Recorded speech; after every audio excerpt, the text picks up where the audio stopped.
Yes. Hello बच्चा वाडी, how are you? कैसे हो आप लोग? Welcome to second part of exemption. यहां तक हमने कर रखा था। किधर तक? यहां तक। ठीक है। उसके बाद में अब चालू करते हैं बैंकिंग एंड फाइनेंशियल सर्विसेज। ये स्क्रीन के ऊपर पूरा का पूरा है, इसको तमीज से आप देख लीजिए। बैंकिंग एंड फाइनेंशियल सर्विसेज में पहला हुआ करता था service by reserve bank of India. जिन्होंने पहले क्लासेस कर रखी है उनको पता होगा कि भैया reserve bank of India, RBI, जो सारी सर्विसेज देती है वो एग्जम्प्ट हुआ करती थी, बट अब ये एग्जम्पशन हटा दिया गया है। इसका मतलब अब आरबीआई कोई भी सर्विस दे रही है तो सिर्फ इसलिए क्योंकि आरबीआई दे रही है, अब वो एग्जम्प्ट नहीं रहेगी। अब आरबीआई की सर्विसेज भी टैक्सेबल है। Am I clear? Yes. Services by RBI अब टैक्सेबल, नाउ टैक्सेबल लिख लो। इसके सामने लिख लेंगे अपन, इसके सामने लिख लेंगे नाउ। अरे नाउ टैक्सेबल, अब इस पे जीएसटी लगेगा। बट हाँ, अगर सर्विस ऐसी है जो कहीं और एग्जम्प्ट है तो एग्जम्प्ट हो जाएगी। क्लियर? ओके। सेकेंडली, जो बैंकिंग सर्विस देती है प्रधानमंत्री जनधन योजना। प्रधानमंत्री जनधन योजना के तहत जो आप अकाउंट्स बनाते हो, मतलब सेविंग अकाउंट जो बनाते हो, मोदी जी ने निकाला था प्रधानमंत्री जनधन योजना। उसके तहत जो आपने अकाउंट बनाए हैं, तो अगर मैं अकाउंट होल्डर हूं तो मेरे पास प्रधानमंत्री जनधन योजना का अकाउंट है। तो इसके तहत बैंक्स जो भी सर्विस मेरे को देंगी, वो सर्विस इस पे जीएसटी नहीं लगेगा। मतलब सिंपल सी बात है, जो बैंक सर्विस देती है अकाउंट होल्डर्स को, उस पे जीएसटी नहीं लगता। कौन से अकाउंट होल्डर्स को? प्रधानमंत्री जन धन योजना के तहत जिन्होंने अकाउंट बनाया है उनको बैंक जो सर्विसेज देती है उस पे जीएसटी नहीं लगेगा। Am I clear? Yes. Third वाला है, थर्ड वाला देखो इसको ध्यान से। Service by way of extending deposit, loan और advances for which consideration is formed और charge in the form of interest. ऐसा पूरा लिखे हुआ है, मैंने यहां पे इसको शॉर्ट कर दिया है कि भैया एक्सटेंडिंग डिपॉजिट, लोन या एडवांसेस जिसके लिए आपको इंटरेस्ट चार्ज होता है, तो वो सर्विसेज पे जीएसटी नहीं लगता। क्लियर बात? हाँ जी। मतलब अगर आपको लोन वोन मिला है तो उस पे आपको जीएसटी नहीं लगेगा। बट यहां लिखा है other than interest involve in credit card services. Credit card अगर आपने लेट पेमेंट करा तो आपको जीएसटी क्रेडिट कार्ड पे इंटरेस्ट लगता है, जो कि लगभग 35 से 36% पर एनम का होता है। हाँ जी, क्रेडिट कार्ड का इंटरेस्ट बहुत ज्यादा होता है। क्रेडिट कार्ड का जो रेट ऑफ इंटरेस्ट है, अगर आपने क्रेडिट कार्ड का ड्यू पे नहीं करे तो जो अमाउंट आउटस्टैंडिंग है उस पे जो इंटरेस्ट लगता है वो बहुत लंबा लगता है। ठीक है, उस इंटरेस्ट के ऊपर जीएसटी भी लगेगा। बट जो नॉर्मल इंटरेस्ट है उस पे जीएसटी नहीं लगेगा। मतलब मैंने बैंक से अगर कोई लोन लिया है, ठीक है, उस लोन पे ऑब्वियसली मेरे को इंटरेस्ट पे करना है। हाँ, तो बैंक ने मेरे को जो सर्विस दे रखी है, कौन सी? लोन देने की, क्या इस पे मेरे को जीएसटी लगता है? नहीं भैया, इस पे मेरे को जीएसटी नहीं लगता। बट हाँ, अगर क्रेडिट कार्ड का उधारी बाकी है मेरा, मतलब क्या हुआ, मेरा क्रेडिट कार्ड का बिल आया इस महीने का, कितना आया सर? 50,000 रुपए। अब मेरे को पे करना था 5 तारीख तक, अगले महीने की 5 तारीख तक। मैंने अगले महीने की 5 तारीख तक पे नहीं करा, तो मेरे को क्या लगेगा? मेरे को लगेगा इंटरेस्ट। ठीक है। अब ये इंटरेस्ट क्यों लगता है? क्योंकि क्रेडिट कार्ड वाले बोलते हैं आप इसको शॉर्ट टर्म लोन जैसे समझो, तो उस पे मेरे को जीएसटी क्रेडिट कार्ड के इंटरेस्ट पे लगता है, बट नॉर्मल जो इंटरेस्ट है उस पे मेरे को जीएसटी नहीं लगेगा। Am I clear? Yes. Second वाला पॉइंट, सेकेंड वाला पॉइंट क्या बोलता है कि भैया अगर आपने फॉरेन एक्सचेंज सेल या क्या कहते हैं परचेस कर रहे हो, कौन? बैंक टू बैंक या ऑथोराइज डीलर, ये दो लोगों के नाम याद रखना। अपन ने यहाँ पे जो अपनी मेन बुक है उसके अंदर लिखा था कि भैया जो आम आदमी है उससे अगर ट्रांजैक्शन हो रहा है तो वहां जीएसटी लगेगा। But bank to bank transaction हो रहा है, बैंक टू ऑथोराइज डीलर हो रहा है, एक ऑथोराइज डीलर दूसरे ऑथोराइज डीलर के साथ ट्रांजैक्शन कर रहा है। मैं समझाता हूं कैसे। पहले एक बार पढ़ लेते। सेल और purchase of foreign currency amongst bank, बैंकों के बीच में, दो बैंकों के बीच में। एचडीएफसी बैंक ने बोला एसबीआई को कि भैया मेरे को तुमसे $1,000 चाहिए। बैंक ने, एचडीएफसी बैंक ने एसबीआई से $1,000 लिए। ठीक है, ऑब्वियसली एसबीआई उस पर कुछ चार्जेस लेगा एचडीएफसी से। हाँ जी, बट वो चार्जेस पे जीएसटी नहीं लगेगा। दो बैंक्स आपस में जब फॉरेन एक्सचेंज का एक्सचेंज करते हैं, फॉरेन एक्सचेंज मतलब कोई फॉरेन करेंसी है उसका एक्सचेंज कर रहे हैं, जैसे एक बैंक ने दूसरे बैंक से फॉरेन करेंसी खरीदी, तो उस पे कुछ चार्जेस लगेंगे, हाँ चार्जेस लगेंगे, बट वो चार्जेस पे जीएसटी नहीं लगेगा। दो बैंक आपस में कर रहे हैं ट्रांजैक्शन, ठीक है। दो ऑथोराइज डीलर, ऑथोराइज डीलर कौन होता है?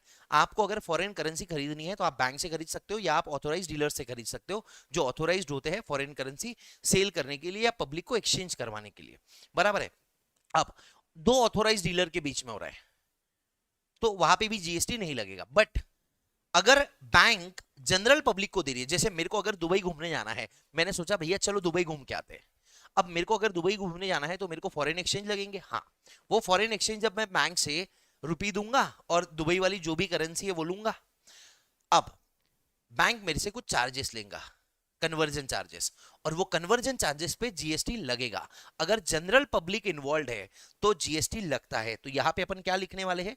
यहां हम लिखने वाले हैं पब्लिक इन्वॉल्व है तो जीएसटी लगेगा।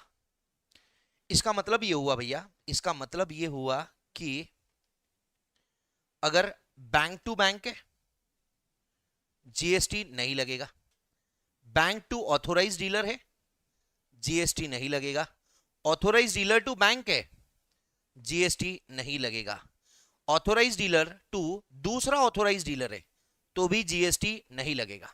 मतलब अगर पब्लिक इन्वॉल्व नहीं है तो जीएसटी नहीं लगता। बट इन दोनों में से चाहे रेसिपिएंट हो चाहे सप्लायर हो, दोनों में से कोई भी एक पब्लिक रहा, अगर यहां पे कहीं भी पब्लिक इन्वॉल्व हो गई तो जीएसटी लगता है। Am I clear on this point? Yes, I guess I am clear. ये यहां पे मैंने लिखवा भी दिया, सर्विस रिलेटिंग टू सेल और foreign exchange provide to general public GST लगेगा, ठीक है। Service provided by bank to RBI, bank RBI को दे रही है तो भी जीएसटी लगेगा। कभी कभी आरबीआई के पास फॉरेन एक्सचेंज मान के चलो नहीं है, एचडीएफसी के पास या एसबीआई के पास पड़ा है, तो एसबीआई आरबीआई को दे रही है फॉरेन एक्सचेंज, जायश कर, तो क्या होगा? फॉरेन एक्सचेंज एग्जम्प्ट रहेगा क्योंकि दोनों बैंक से, फॉरेन एक्सचेंज एग्जम्प्ट रहेगा क्योंकि दोनों बैंक से। बट आरबीआई को बैंक कोई और सर्विस दे रहा है, ठीक है ना, कोई और सर्विस दे रहा है, तो वहां पे जीएसटी लगेगा। क्लियर है बात? ओके। उसके बाद सी पॉइंट देखो क्या बोलता है, ये स्वैपिंग मशीन के लिए है। जब आप पैसा स्वाइप करते हो 2000 रुपए तक का, अगर आप पैसा स्वाइप कर रहे हो, एक ट्रांजैक्शन 2000 रुपए तक का है, तो जो एक्वायरिंग बैंक है वो सर्विस देती है सेटलमेंट से रिलेटेड, उस पर जीएसटी नहीं लगती। जैसे अभी मैं इसको एकदम प्रैक्टिकली समझाता हूँ कि मैं गया, मेरे पास कार्ड है, मैंने स्वाइप करवाया, स्वाइप कितने का करवाया? 1800 रुपए का। अब होता क्या है, वो जो मशीन है वो किसी और की रहेगी, ठीक है, वो मशीन समझ लो पेटीएम की है, पर मेरे पास अकाउंट किसका है? एचडीएफसी का। तो ये पैसा, और जो बंदा है जो स्वाइपिंग मशीन जिसकी है उसके पास तो पेटीएम की मशीन है, तो ये पैसा जाएगा पेटीएम से, ठीक है ना। तो सेलर को पैसा कहाँ से जाएगा? पेटीएम से। अब पेटीएम क्या करेगा? जो मेरी बैंक है, मेरी बैंक कौन सी है? HDFC bank. Paytm HDFC bank से पैसा लेगा, तो ये ट्रांजैक्शन अगर 2000 रुपए तक का है तो भैया कोई जीएसटी नहीं लगता। क्लियर है बात? 2000 के ऊपर है तो जीएसटी लगेगा। अब इसके डिटेल में मत घुसो, इस पॉइंट को यही तक खत्म कर दो। ओके बात? अब लिखा है मैंने नीचे, एक्वायरिंग बैंक मतलब any bank, financial institution, NBFC और any person who makes the payment to the person who accept such card. मतलब जो सप्लायर है जो कार्ड एक्सेप्ट कर रहा है उसको पेमेंट कौन कर रही है? पेटीएम। उसकी बात चल रही है, डन बात है, ओके। उसके बाद में लिखा है इंटरमीडियरी की जो सर्विसेज है, कहां पे? आईएफएससी में, to a customer located outside India in foreign currency exempt है। देखो क्या है, इंटरमीडियरी बीच का आदमी, ठीक है, of financial services located in multi services with IFSC status to a customer outside India in foreign currency.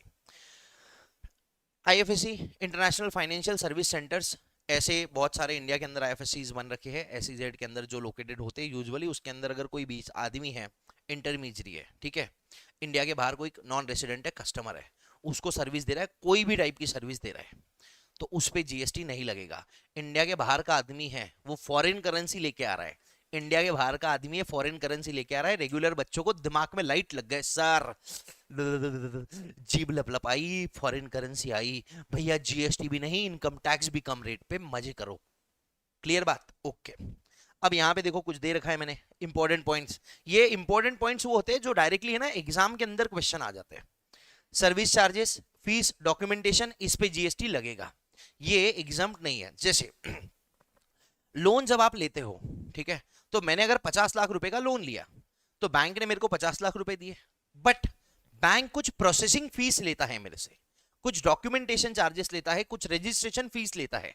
अगर आप मॉर्गेज करते हो ना, तो जो चार्ज क्रिएट होता है, क्रिएशन ऑफ चार्ज, जो आपने लॉ में पढ़ रखा होगा, तो वो चार्ज क्रिएट करने के लिए ना कुछ तो चार्जेस लेते हैं, चार्ज क्रिएट करने के लिए लॉ के अंदर पढ़ रखा है। वो चार्जेस लोन का अमाउंट नहीं है, उस पे जीएसटी लगेगा। क्लियर है बात?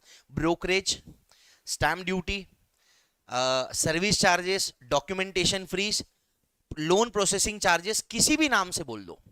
अगर लोन के अलावा कुछ और पैसा आपसे लिया जा रहा है, मतलब लोन पे इंटरेस्ट लेते, इंटरेस्ट के अलावा जो बाकी सारी चीजें होती है ना, उस पे जीएसटी लगता है।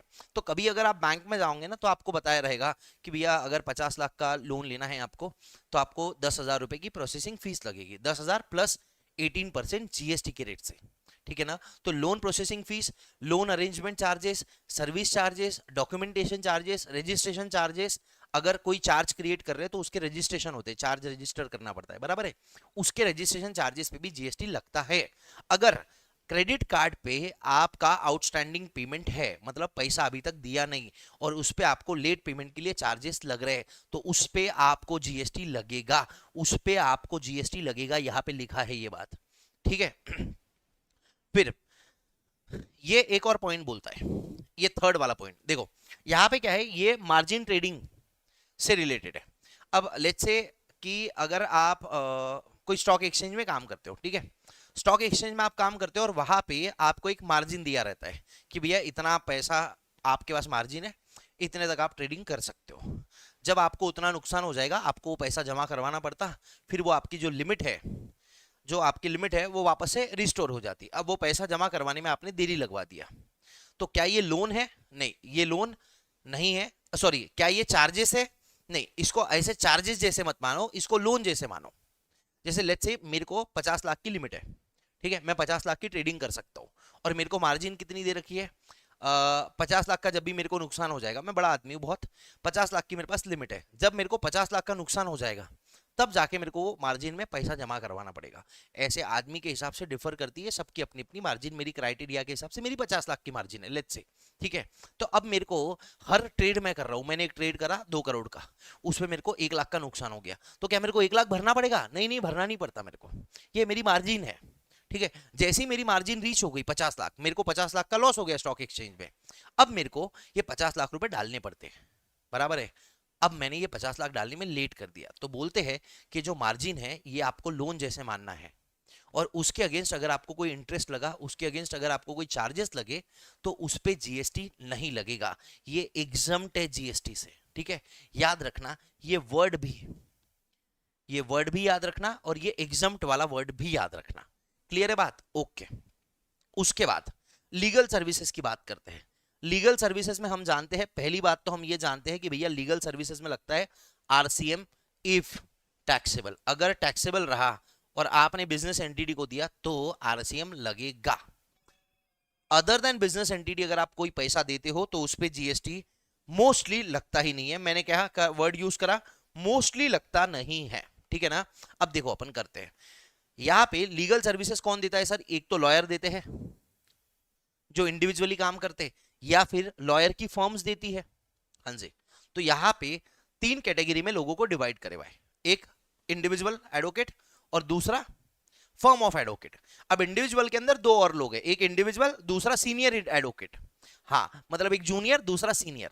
अब जूनियर को अलग वर्ड यूज नहीं करा है, जूनियर को सिर्फ एडवोकेट कहते हैं, और एक होता है सीनियर एडवोकेट। सीनियर एडवोकेट का क्या क्राइटेरिया है उसके लिए अपने को कोई जरूरत नहीं है, अपने एग्जाम में दिया रहेगा वर्ड सीनियर एडवोकेट, ठीक है। और लीगल सर्विसेज को जैसे अपन ने आरसीएम में भी देखा था, लीगल सर्विसेज के नीचे आर्बिट्रल ट्राइब्यूनल आया था, तो यहां पे भी लीगल सर्विसेज को आर्बिट्रल ट्राइब्यूनल के साथ मैंने क्लब कर दिया है, ठीक है। अब क्या कहते हैं देखो, अगर आप फर्म ऑफ एडवोकेट हो या इंडिविजुअल एडवोकेट हो, फर्म ऑफ एडवोकेट या इंडिविजुअल एडवोकेट हो, सीनियर एडवोकेट यहां पे नहीं आता। सीनियर एडवोकेट को आर्बिट्रल ट्राइब्यूनल के साथ में घुसाया है क्योंकि दोनों की प्रोविजन सेम है।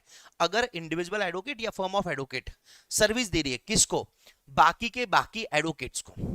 इंडिविजुअल एडवोकेट सर्विस दे रहा है किसको? एडवोकेट्स को, या फिर किसी फर्म ऑफ एडवोकेट को, तो जीएसटी नहीं लगेगा, एग्जम्प्ट है। मतलब ये लोग अच्छे हैं भैया, फर्म ऑफ एडवोकेट और इंडिविजुअल एडवोकेट, इनका ईमान अभी भी बचा है। ये अगर दूसरे किसी एडवोकेट को सर्विस दे रहे हैं, फर्म ऑफ एडवोकेट या इंडिविजुअल एडवोकेट किसी दूसरे एडवोकेट को सर्विस दे रहा है, किसी दूसरे फर्म को सर्विस दे रहा है जो कि लीगल सर्विसेज देती है, मतलब सेम लाइन ऑफ बिजनेस में है, तो वहां पे जीएसटी नहीं लगता। क्लियर है बात? हाँ। फिर इसको सर लिख लेना चाहिए अपन ने। ओके भैया, पहला है इंडिविजुअल या फर्म ऑफ एडवोकेट्स। ठीक है, ये सर्विस दे रहे किसको? एडवोकेट को। ये सर्विस दे रहे किसको? एडवोकेट या फर्म ऑफ एडवोकेट्स को, तो जीएसटी नहीं लगेगा। दूसरा, any person other than business entity, मतलब नॉन बिजनेस एंटिटी को दे रहे तो भी जीएसटी नहीं लगता। तीसरा, business entity with turnover less than limit, registration की लिमिट से कम, मतलब भैया सिंपल बोल दो सर, अनरजिस्टर्ड बिजनेस एंटिटी को दे रहे तो भी जीएसटी नहीं लगेगा। सिंपल है भैया, इंडिविजुअल एडवोकेट या फर्म ऑफ एडवोकेट दूसरे एडवोकेट को दे रही है सेम लाइन ऑफ बिजनेस में, नहीं लगेगा। नॉन बिजनेस एंटिटी को दे रही है, जीएसटी नहीं लगेगा, एग्जम्प्ट है। अनरजिस्टर्ड बिजनेस एंटिटी को दिया, बिजनेस एंटिटी है बट अनरजिस्टर्ड है, उस पर भी जीएसटी नहीं लगेगा। क्या बात है? मतलब जीएसटी कब लगेगा? जब इन्होंने रजिस्टर्ड बिजनेस एंटिटी को सर्विस दी तभी जीएसटी लगेगा। जब इन्होंने रजिस्टर्ड बिजनेस एंटिटी को दिया ना, तभी जीएसटी लगेगा। और अगर जीएसटी लगेगा तो आरसीएम लगेगा, याद रखना। देखो भैया, या गवर्नमेंट को दिया, ठीक है, गवर्नमेंट को तो छोड़ देते हैं अपन।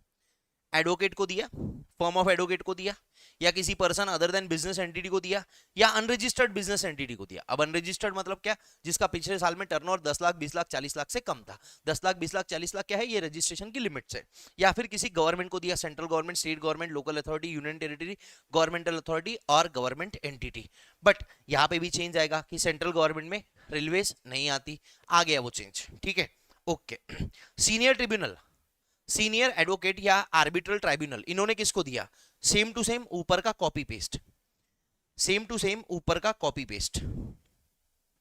ये एक को, दो को, या central government, state government, union territory, local authority, governmental authority या कोई गवर्नमेंट की बॉडी, इनको। बस यहां पे एक डिफरेंस ये है कि सीनियर एडवोकेट लोग या आर्बिट्रल ट्राइब्यूनल, ये सीनियर एडवोकेट वो है जो बहुत पुराने टाइम से काम कर रहे, इनको मार्च छूट चुका है। ये कहते हैं कि भैया अगर एक सीनियर एडवोकेट दूसरे सीनियर एडवोकेट को सर्विस दे रहा है ना, वो एग्जम्प्ट भी नहीं होती है। ये कहता है भैया एडवोकेट हुआ तो क्या है बेटा, तू छोटा है, तू फर्म है, मैं अगर तेरे को सर्विस दे रहा हूं ना, मैं जीएसटी लूंगा।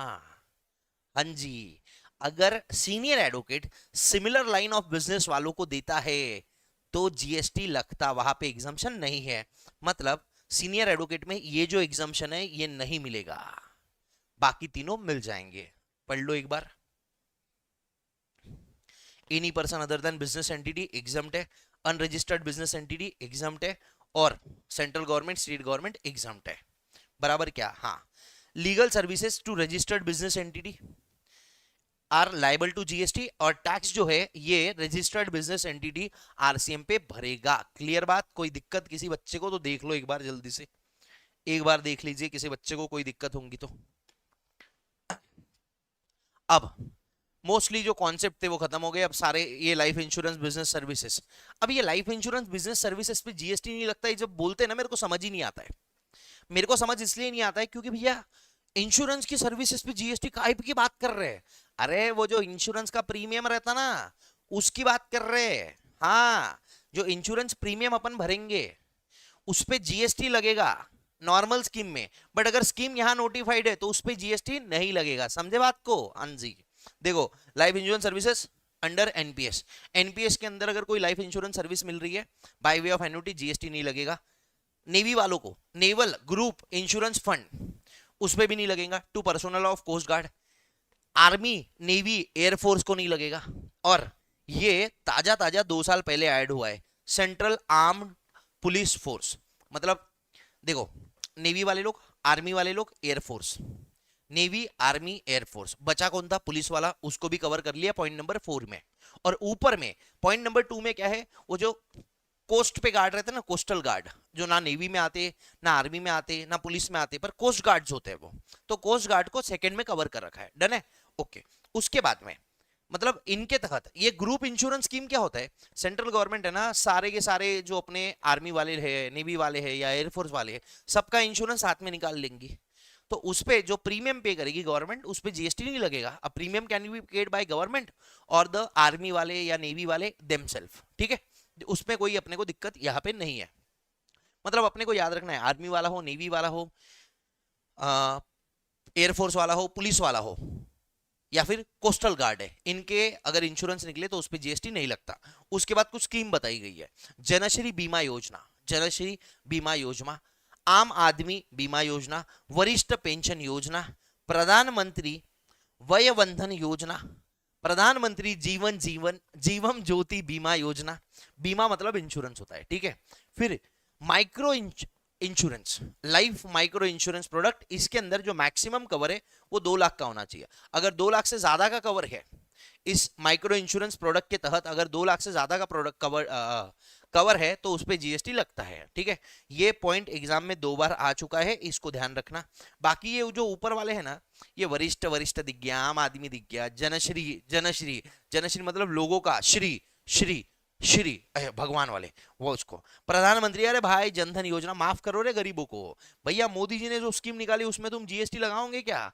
इसी नाम पे तो मोदी जी इलेक्शन जीतते हैं कि देखो मित्रों हम तुम्हारे लिए ये ले आए हैं। ठीक है, लगाओ चूना बिना पान के। डन बात, ओके। उसके बाद जनरल इंश्योरेंस की सर्विसेज, ये भी बस एक बार पढ़ना है, इसको रट्टा नहीं मारना है। निर्मया हेल्थ योजना, यूनिवर्सल हेल्थ, राष्ट्रीय स्वास्थ्य बीमा योजना, अच्छी बात है। जन आरोग्य बीमा योजना, इंश्योरेंस ऑफ ट्राइबल्स, ट्राइबल्स के लिए। कोकोनट पाम इंश्योरेंस योजना, अच्छी बात है। जनता पर्सनल एक्सीडेंट, ये सारी योजनाएं हैं। एक प्रधानमंत्री फसल बीमा योजना, और दूसरा बंगाल साहस्य बीमा, सस्य बीमा। बंगला मतलब बंगाल के लिए, और सस्य मतलब किसान। ठीक है, सस्य मतलब किसान, तो उनके क्रॉप का जो इंश्योरेंस है उस पे भी जीएसटी नहीं लगता। ऊपर कहीं क्रॉप इंश्योरेंस वगैरह है। अब क्या ये एक्चुअल में योजनाएं है? हाँ जी, ये एक्चुअल में योजनाएं है, बट सर इसको समझाओ ना आप एक एक योजना को। भैया वो हमसे नहीं हो पाएगा, आपको चाहिए तो आप गूगल पे जाइए, ये टाइप करिए बांग्ला सस्य योजना, आपको उसके बारे में पूरा ढेर सारा मिल जाएगा। ये योजना के नाम आपको रीड करने हैं, रीड योरसेल्फ वंस ओनली। ठीक है, मतलब अच्छी अच्छी जो जीटीए को छोड़ के इस पे क्वेश्चन पूछेगा, एक आधा पूछ सकते हैं। ठीक। स्पेसिफाइड बॉडीज, कुछ बॉडीज है जो अपने मेंबर्स को या जो लोग उस बॉडीज से गवर्नड है उनको देते हैं सर्विसेज, उस पे जीएसटी नहीं लगता। जैसे ESIC, employee state insurance corporation, ये जिन लोगों का एप्लीकेबल है वो लोग ऑब्वियसली ईएसआईसी कुछ पैसा देते हैं, जिसके बदले ईएसआईसी उनके कुछ राइट्स का ब्ला ब्ला ब्ला ब्ला करती है। तो ये जो सर्विस है ESIC, employee state insurance corporation, इसकी सर्विसेज पे जीएसटी नहीं लगता। एम्प्लॉय पीएफ ऑर्गेनाइजेशन, इसकी सर्विसेज पे नहीं लगता। कोल माइंस वालों को नहीं लगता। एनपीएस ट्रस्ट जो अपने मेंबर्स को अगेंस्ट सम कंसीडरेशन सर्विसेज देती है, उन सर्विसेज पे जीएसटी नहीं लगता। मतलब एनपीएस ट्रस्ट क्या करती है, अपने मेंबर्स को कुछ सर्विसेज देती है, जिसके बदले मेंबर्स उनको कुछ पैसा देते हैं। हाँ, पर ये जो सर्विस है इस पे जीएसटी नहीं लगता। मतलब मेंबर से सर्विस चार्जेस के साथ साथ प्लस जीएसटी वाला अमाउंट नहीं लिया जाता। डन है। उसके बाद ये 5वीं और 6वीं सर्विसेज जो पहले एग्जम्प्ट हुआ करती थी, IRDAI, insurance regulatory development authority of India, उसकी सर्विस, और सेबी की सर्विस, एसबीआई नहीं, सेबी की सर्विस। सेबी है ना, पहले अपने इन्वेस्टर्स को प्रोटेक्ट करने के लिए जो भी काम करता होगा, ये जो लोग लॉ पढ़ चुके हैं, लॉ में ये सब आता है, सेबी क्या क्या करती है वगैरह वगैरह। आईआरडीए और सेबी की जो सर्विसेज है, प्रोटेक्टिंग इंटरेस्ट ऑफ इन्वेस्टर्स वगैरह वगैरह लिखा होगा, है ना, इन्वेस्टर्स एंड सिक्योरिटीज, जो भी अमुक ढमुक सर्विस सेबी देती थी, अब वो एग्जम्प्ट नहीं रही, ये एग्जम्पशन हटा दिया गया है। तो पहले ये दोनों एग्जम्प्ट हुआ करते थे, IRDAI और सेबी वाली सर्विसेज, अब ये टैक्सेबल है। IRDAI या सेबी दिखा तो अब इनको टैक्सेबल बना देना, गप कैसे जीएसटी लगा देना। उसके बाद पेंशन स्कीम, कौन सी, अटल पेंशन योजना, उसके अंदर जो कंट्रीब्यूशन कलेक्ट करने की सर्विस दे रही है गवर्नमेंट को, या फिर किसी भी pension scheme of central government, state government में, यहां पे ये नहीं लिखा है कि भैया अटल पेंशन स्कीम का कंट्रीब्यूशन एग्जम्प्टेड है। वो तो Atal pension scheme is nothing but NPS, ठीक है ना, ये तुमको पता होगा। 80 CCD में जो एनपीएस की बात करते हैं, वो एनपीएस नेशनल पेंशन स्कीम में कौन सा योजना नोटिफाइड है, अटल पेंशन योजना। ये अटल बिहारी वाजपेयी के नाम पे निकाला गया था, ठीक है ना। हाँ, तो service by way of collection of contribution, यहां पे सर्विस किसकी बात कर रहे हैं, कलेक्शन, कंट्रीब्यूशन कलेक्ट करने की सर्विस की बात कर रहे हैं। तो भैया अटल पेंशन योजना के तहत, जैसे आपको अगर अटल पेंशन योजना में पैसा डालना है तो आप रोज थोड़ी आके डालोगे। तो जो आरडी लोग होते, आरडी रिकरिंग डिपॉजिट, जो लोग रोज आ जाके आके दुकानों में जा जाके पैसा कलेक्ट करते हैं, तो वो आदमी जो सर्विस दे रहा है ना अटल पेंशन योजना का कंट्रीब्यूशन कलेक्ट करने के लिए, वो आदमी जो सर्विस दे रहा है उस पे जीएसटी नहीं लगेगा। क्लियर है। अटल पेंशन योजना या सेंट्रल स्टेट गवर्नमेंट की कोई भी पेंशन स्कीम के तहत, स्कीम के लिए कोई आदमी अगर कंट्रीब्यूशन कलेक्ट कर रहा है तो उस पे जीएसटी नहीं लगता। डन है बात, ओके, क्लियर, कोई दिक्कत किसी को नहीं। उसके बाद बिजनेस फैसिलिटेटर्स और बिजनेस करस्पॉन्डेंट की सर्विसेज, ये अपन ने आरसीएम में भी पढ़ा था। अगर बिजनेस फैसिलिटेटर्स या बिजनेस करस्पॉन्डेंट्स बैंक को सर्विस देते हैं तो उस पर आरसीएम एप्लीकेबल है, अगर ये एग्जाम नहीं है तो। बट बिजनेस फैसिलिटेटर्स या बिजनेस करस्पॉन्डेंट्स कौन होते हैं, सिंपल लैंग्वेज में बता देता हूं। बैंक हर जगह नहीं जा सकती, इसलिए बैंक अपने बिजनेस फैसिलिटेटर्स को, मतलब ये वो लोग हैं जो बैंक को और बिजनेस लाके देते हैं। कैसे लाके देते हैं, ये छोटे छोटे जगहों पे जा जाके लोगों के अकाउंट्स ओपन करने में बैंक की हेल्प करते हैं।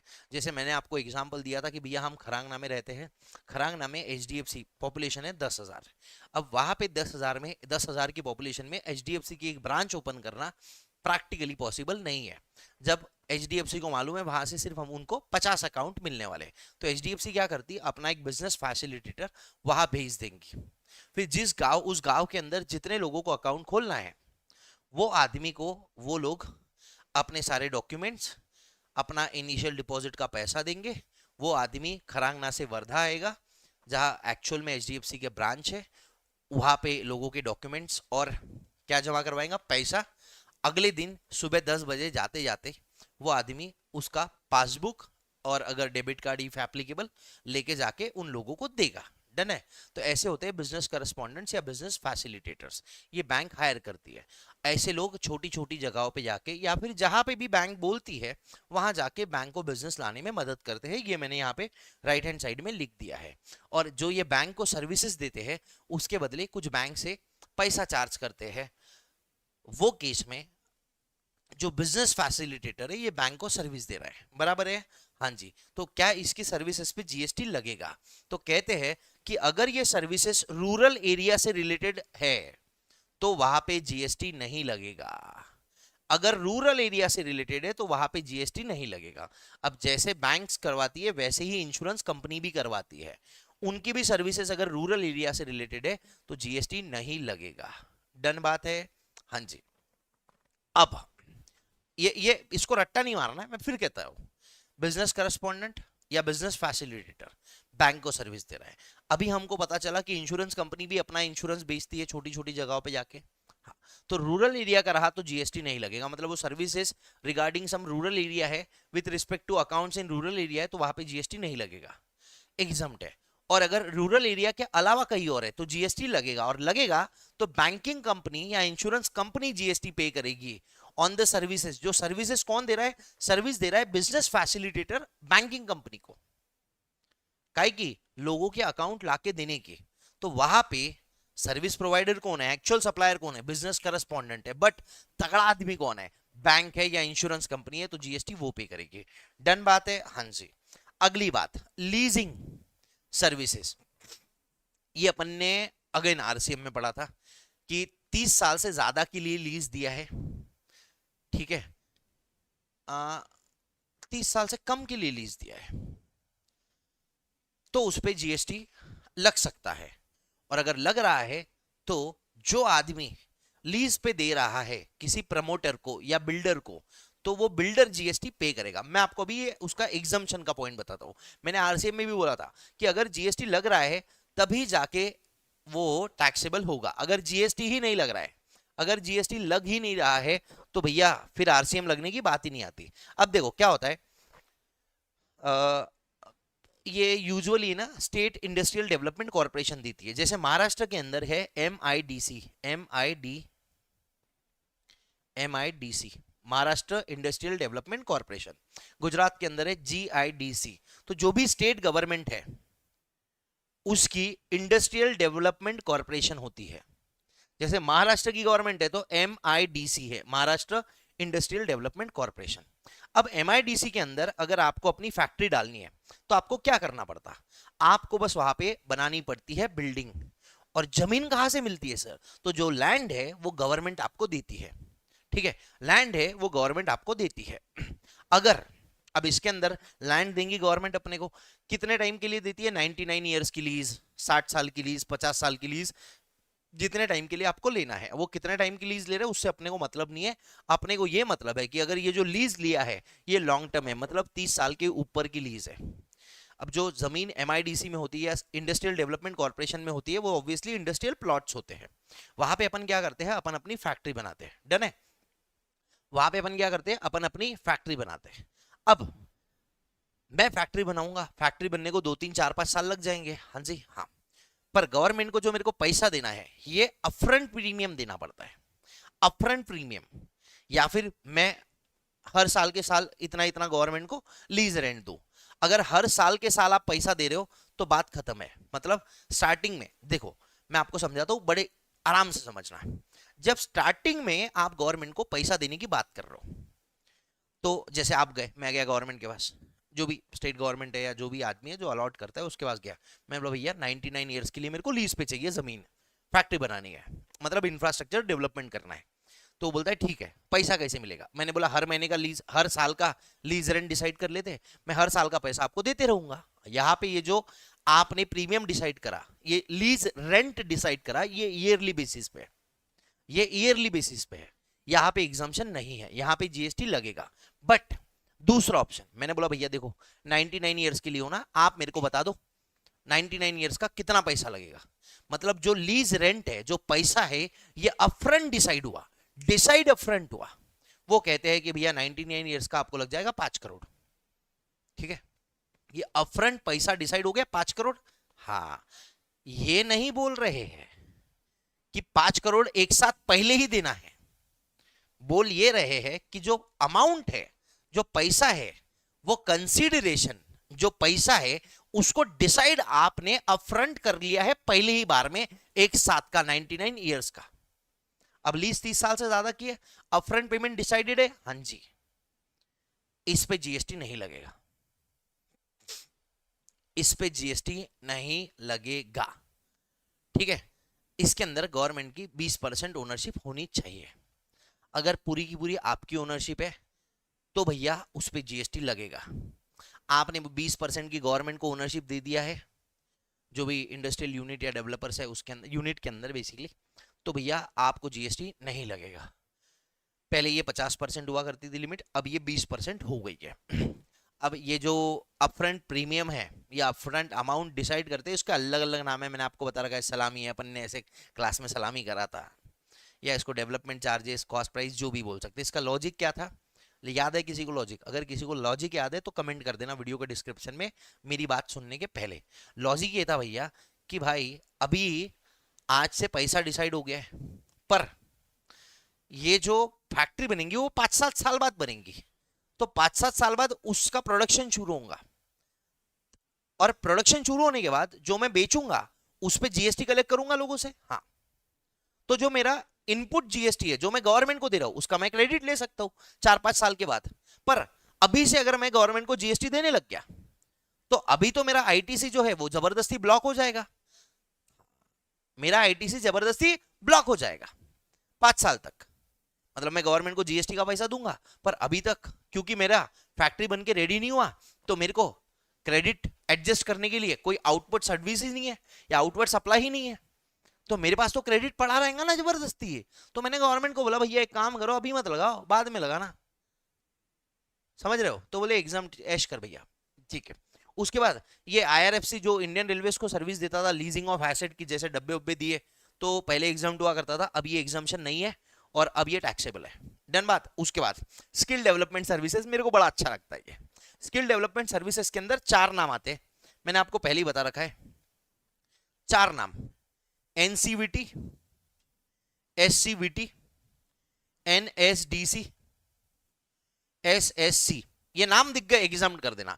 NCVT national council for vocational training, SCVT state council for vocational training, NSDC national skill development corporation, SSC sector skill council, नहीं नेशनल स्किल डेवलपमेंट काउंसिल है ये एससी फॉर, और SSC sector skill council. ये 4 नाम दिखे ना भैया, GST मत लगाना, खत्म, दिमाग मत लगाओ। अब होता क्या है मैं आपको बता देता हूँ, ठीक है? होता क्या है मैं आपको बता देता हूँ, ठीक। ये national skill development council corporation, sector skill council जो एनएसडीसी अप्रूव करता है, ये लोग क्या करते हैं बेसिकली, जो बहुत सारे लोग हैं जिनको थ्योरी आती है, ठीक है ना, आपके ऐसे लोग जिनको थ्योरी आती है बट प्रैक्टिकल नहीं आता, तो इनको है ना थोड़ा ट्रेनिंग वेनिंग देते, स्किल डेवलपमेंट करवाते हैं। जो खाली बिली बैठे हैं उनको भी थोड़ा स्किल डेवलपमेंट करवाते हैं और इनको नौकरी लगा देते हैं, 10-15 हजार जो भी है नौकरी वो लगा देते हैं।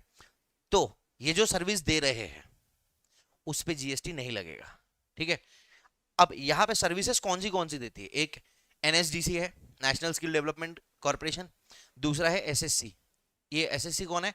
एनएसडीसी के नीचे वाली एसएसडी है, ठीक है? एसएसडी के नीचे कौन आता है? एसएससी के नीचे, एसएससी के नीचे आती है असेसमेंट एजेंसीज, जो सेंटर्स होते हैं स्किल डेवलपमेंट सेंटर्स, आपने देखे होंगे कि भैया ये कोर्स करो और नौकरी पाइए, गारंटेड, गारंटेड को क्या बोलते हैं हिंदी में, जो भी बोलते हैं, गारंटेड नौकरी पाइए ऐसा लिखा हुआ होता है, वही लगवा देते हैं आपको किधर ना किधर, आराम आराम इधर उधर छोटी मोटी जगह पे लगवा देते हैं वो। और चौथा होते हैं ट्रेनिंग पार्टनर्स, असेसमेंट एजेंसी जो आपकी टेस्ट लेती है, और ट्रेनिंग पार्टनर्स जो आपको ट्रेनिंग देते हैं, बराबर है? किसको देती है? नेशनल स्किल डेवलपमेंट प्रोग्राम, जो भी प्रोग्राम में ये कर रहे हैं, इंप्लीमेंट कर रहे हैं, एनएसडीसी प्रोग्राम्स बनाते हैं, उसके अंदर जो भी आदमी एनरोल हुआ उसको ये सर्विस देते हैं, या वोकेशनल स्किल डेवलपमेंट कोर्स या कोई भी टाइप की स्कीम जो ये इंप्लीमेंट करते हैं। इसके अंदर ये training provided to Deen Dayal Upadhyay ग्रामीण कौशल्य योजना, ये एक योजना है, मतलब आप दीन दयाल उपाध्याय, ये किसी का नाम होगा आई डोंट नो, ग्रामीण कौशल्य योजना, कौशल्य मतलब यूथ आई गेस, ग्रामीण मतलब गांव के लोग, उनको जो ट्रेनिंग देते हैं, ठीक है, वो जो ट्रेनिंग प्रोवाइडर्स है उन लोगों को, जो गांव के लोगों को ट्रेनिंग देते हैं, उनकी सर्विसेज पे भी जीएसटी नहीं लगेगा। और ऊपर दे रखा है DGT, directorate general of training, ministry of skill development and entrepreneurship. Skill development दिखा, माफ कर दो भाई, क्योंकि ये स्किल डेवलपमेंट किसके लिए हो रही है मालूम है क्या तुमको?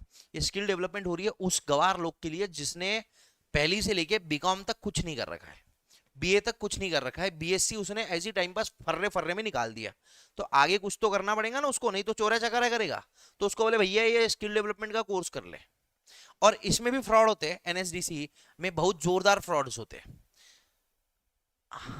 खैर मैं नहीं बोलता, छोड़ो, मैंने ये अपने लाइफ में देख रखा है, मतलब मेरे को बहुत, मतलब बहुत ज्यादा, मतलब छोड़ दो उसको, ठीक है? मैं बता देता हूँ, चलो जान दो, छूटने का मन नहीं हो रहा है। एनएसडीसी के अंदर है ना, अगर आप ट्रेनिंग लेते हो तो गवर्नमेंट आपको 2,500 रुपये देती है, ठीक है? मतलब बस आप आ जाओ, ट्रेनिंग लो, आपको 2,500 रुपये मिलेंगे। इंस्टीट्यूट को 2,500 मिलते हैं कि भैया आपको दे दे। अब इंस्टीट्यूट आपको क्या बोलता है, आ जाओ एक दिन बैठो, एनरोलमेंट करवा लो, 500 रुपये लेके जाओ। इंस्टीट्यूट 2,000 रुपये दबा दिया गवर्नमेंट ने जो दिए वो, ऐसी हालत है। खैर ठीक है, अगला स्पॉन्सरशिप्स। अच्छा क्या करना है? एनएसडीसी, एससीबीटी, एनसीबीटी, एसएससी दिखा, directorate general of training, skill development दिखा, माफ कर दो, दीनदयाल उपाध्याय ग्रामीण कौशल्य योजना, ट्रेनिंग प्रोवाइडर दिख गया तो माफ कर दो, ठीक है? हाँ, स्पॉन्सरशिप सर्विसेज, स्पॉन्सरशिप सर्विसेज अगर आप कोई नेशनल लेवल, डिस्ट्रिक्ट लेवल और क्या क्या लेवल्स होते हैं, जोनल लेवल, कंट्री लेवल, इनसे रिलेटेड इवेंट्स के अंदर अगर कहीं आप स्पॉन्सरशिप की सर्विसेज दे रहे हो तो उस पर जीएसटी नहीं लगेगा। मेरे को लगता नहीं इस पे से कोई खास क्वेश्चन आता है ऊपर वाले स्पॉन्सरशिप पे। परफॉर्मेंस बाय एन आर्टिस्ट, अगर आप आर्टिस्ट हो और आप फोक या क्लासिकल के एमडीटी, म्यूजिक, डांस या थिएटर, म्यूजिक गाना गा रहे हो, हाँ हाँ हाँ हाँ, डांस या फिर थिएटर प्ले कर रहे हो आप, माँ मुझे छोड़ के क्यों गई माँ, ये ठीक है, थिएटर, मूवी की बात नहीं कर रहे, थिएटर के अंदर, ये आजकल थिएटर बहुत कम लोग करते हैं, ठीक है।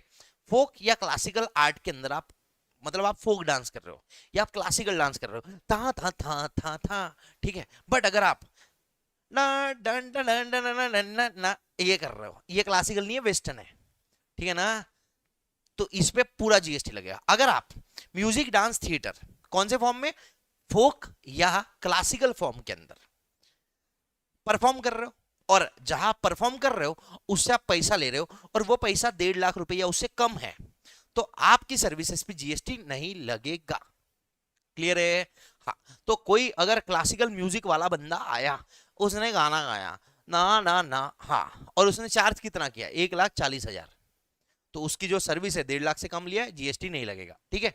बट अगर ये म्यूजिक डांस थिएटर फोक या क्लासिकल फॉर्म में नहीं है, वेस्टर्न में है, आपने बुलाया शकीरा को, वो गाना कर रही है, वो डांस कर रही है, हाँ, तो उसने चाहे लाख रुपया भी क्यों ना लिया और जीएसटी लगेगा। क्लियर है बात? हाँ। और ये लोग जो म्यूजिक या डांस या थिएटर करते हैं फोक या क्लासिकल फॉर्म में, लेट्स से कि क्लासिकल म्यूजिक का कोई बंदा है, ठीक है ना, उसने किसी को सर्विस दिया एज अ ब्रांड एम्बेसडर, उसके लिए 1.5 लाख की लिमिट नहीं है, परफॉर्मेंस के लिए 1.5 लाख की लिमिट है, अगर आप ब्रांड एम्बेसडर हो, ठीक है। कौन है यार क्लासिकल म्यूजिक वाला, कोई बंदा है क्या याद? मेरे को तो याद नहीं है, ठीक है, मतलब क्लासिकल कौन सुनता है यार आजकल, एक आधा नमूना रहेगा, सर बहुत अच्छा होता है, वही ओरिजिनल फॉर्म है, भैया माफ करना मुझे, ठीक है, मुझे माफ करना, मैं नहीं सुनता, ठीक है। तो अगर कोई आर्टिस्ट है, वो क्लासिकल डांस में है या फोक डांस में, पर वो किसी का ब्रांड एम्बेसडर है, वो किसी को ब्रांड एम्बेसडर की सर्विस दे रहा है, जीएसटी लगेगा, बात है खत्म, ठीक है। उसके बाद लिखा है अदर फॉर्म है, उसके अंदर जीएसटी लगता है, चाहे वो 1.5 लाख से कम का भी क्यों ना हो। मतलब अरिजीत सिंह क्या क्लासिकल गाने गाता है? मेरे को नहीं लगता अरिजीत सिंह क्लासिकल गाने गाता है, ठीक है, मेरे को नहीं लगता, अगर गाता भी होगा तो मेरे को पता नहीं, मेरे को म्यूजिक का मैं भी नहीं समझता। क्लियर बात? हाँ। फोक या क्लासिकल, क्या म्यूजिक डांस थिएटर, इन 30 के अलावा चौथा कुछ है तो भैया वो भी एग्जम्प्ट नहीं है, और ये 3 है, म्यूजिक डांस थिएटर, वो भी काय में, फोक या क्लासिकल में, और जिसके लिए आपने पैसा जो चार्ज करा है वो 1.5 लाख रुपए से या उससे कम है, तो भैया जीएसटी नहीं लगेगा। एम आई क्लियर बच्चा पार्टी? यस। अगला, right to admission to various event, admission मतलब स्कूल के एडमिशन नहीं, नहीं एडमिट होना मतलब वहां पे जाना, एंट्री एंट्री एंट्री की बात कर रहे हैं, राइट टू गेट एंट्री और get admitted in some place.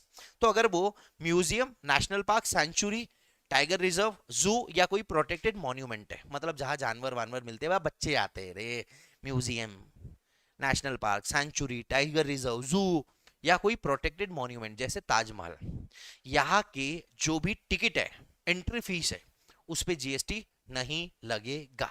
Clear है बात? हाँ जी, इसमें कितना भी टिकट रहो जीएसटी नहीं लगेगा।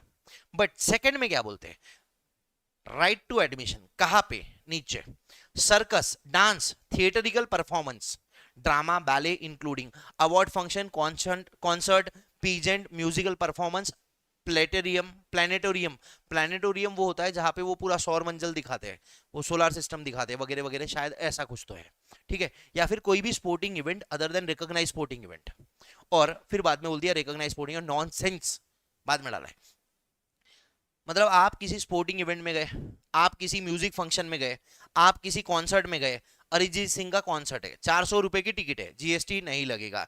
Exempt if consideration is less than 500 पर पर्सन, मतलब अरिजीत सिंह का म्यूजिकल परफॉर्मेंस है, टिकट कितनी है? 499, जीएसटी नहीं लगेगा। टिकट कितनी है? 1000 रुपए, जीएसटी लगेगा। बराबर है? हाँ जी। तो ये सर्कस में गए, डांस देखने गए, या थिएटरिकल परफॉर्मेंस इंक्लूडिंग बैले और क्या बोल रहे हैं, drama, award function, concert, peasant, musical performance, planetarium में गए, वहां की फीस अगर 500 रुपए के ऊपर है तो जीएसटी लगेगा, 500 रुपया उससे कम है तो जीएसटी नहीं लगेगा। आईपीएल के मैच देखने गए, 200 की टिकट लिया, जीएसटी नहीं लगता, 1000 की टिकट लिया, जीएसटी लगेगा। क्लियर है बात? हाँ जी, okay. Services by cooperative society, cooperative society आपको कौन सी सर्विसेज देती है मेरे को बताइए। एक काम करिए, मैं चाहता हूं कि पहले ये मैं इसको फुल स्क्रीन कर रहा हूं, ठीक है, फुल स्क्रीन है, हाँ जी, मैं इसको फुल स्क्रीन कर रहा हूं, मैं चाहता हूं आप इसको एक बार है ना पूरा का पूरा पढ़ लीजिए तमीज से। Yes, I want you to read it, pause it and पढ़ लो जल्दी। चलो भैया देखो, वीडियो पॉज करके पढ़ लो, मैं एक बार चाहता हूं कि आप वीडियो पॉज करके पढ़ लीजिए, ठीक है। हाँ, अब देखो क्या बोल रहा है। Services by cooperative society. Cooperative societies जो ये हाउसिंग सोसाइटीज है उनके लिए ये पॉइंट है। हाउसिंग सोसाइटी वाले लोग जो अपने मेंबर्स को सर्विस देते हैं, कौन सी सर्विस? कॉमन यूज के लिए जो सर्विसेज दे रहे हैं। कॉमन यूज के लिए मतलब क्या है? जो भी वो सर्विसेज में होता है, मंथली मेंटेनेंस, उसकी बात कर रहे हैं। पहली बात तो याद रखना कि जो मंथली मेंटेनेंस ये पर फ्लैट होता है, ठीक है ना, पर यूजर नहीं होता, पर फ्लैट होता है। मंथली मेंटेनेंस पर फ्लैट होता है। जैसे मैंने अगर 3 फ्लैट्स ले रखे हैं तो मेरे को 3 फ्लैट्स का मेंटेनेंस लगेगा। अगर ये मेंटेनेंस का अमाउंट 7,500 रुपए या उससे कम है, मंथली मेंटेनेंस जो सोसाइटी ले रही है वो अमाउंट अगर 7,500 या उससे कम है तो उस पे जीएसटी नहीं लगेगा, बराबर। अब देखो यहां होता क्या है ये समझो।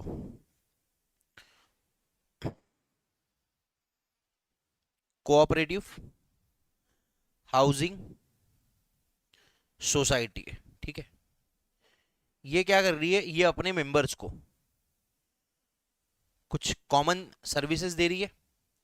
ये अपने मेंबर को दे रही है कॉमन सर्विसेज, जैसे आपके घर के सामने का कचरा साफ होता है, झाड़ू निकलता है, और मेंबर्स उनको दे रहे हैं उसके बदले मेंटेनेंस, ठीक है। मेंबर्स उनको क्या दे रहे हैं? मेंटेनेंस दे रहे हैं। अब अगर ये मेंटेनेंस का अमाउंट लेस देन 7,500 है, no GST per month obviously, ठीक है ना। और अगर ग्रेटर देन 7,500 है तो जीएसटी लगेगा, जीएसटी लगेगा, क्लियर है? हाँ। अब ये 7,500 पर मंथ काय के लिए है? ये पर मेंबर लिखा है, पर वो पर फ्लैट है।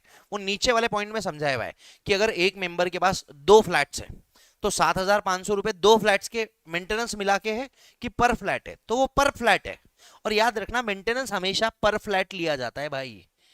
मेरे पास अगर 3 फ्लैट्स है ना तो मेरे पास 3 मेंटेनेंस लिया जाएगा, 3 जो भी है, मतलब अमाउंट है 6,000 रुपए पर फ्लैट का, तो 6 18,000 लिए जाएंगे। तो ये 7,500 का जो लिमिट है जिसपे जीएसटी नहीं लगता, ये पर फ्लैट का लिमिट है, डन है। अब यहां पे एक चीज समझो कि ये कोऑपरेटिव सोसाइटी ये जो सर्विसेज दे रही है, पहली बात तो ये कोऑपरेटिव सोसाइटी टैक्सेबल पर्सन होनी चाहिए। मतलब कोऑपरेटिव सोसाइटी का जो पिछले साल का टर्नओवर है वो क्या होना चाहिए? 20 लाख से ऊपर होना चाहिए। अगर cooperative society if if cooperative society